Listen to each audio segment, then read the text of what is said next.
racing just started. We have Magical Boy, break quickly at start. In between horses comes Lady Wants to Know. Puma comes next, Mas Masaya sa Pinas.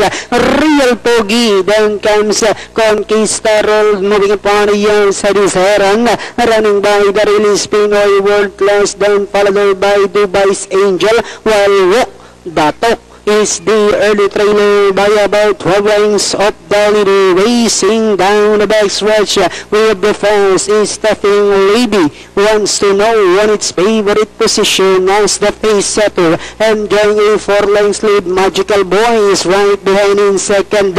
Puma is racing in third. Real Pogi is running by the rail fourth. Then next on line is Mas Masaya sa Pinas. Conquistador. Heron comes next. Pinoy World Class, Walk the Talk second last, while Dubai's Angel now racing in last 400 meters of the race. Lady Wants to Know enjoying a 2 lengths lead.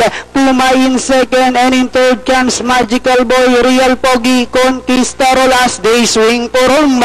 Lady Wants to Know is still in control by about 4 lengths.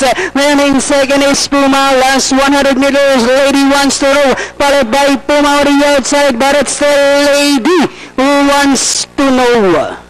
Puma, then comes Conquistador, Real Pogi, Magical Boy, close, Walk the Talk, Heron.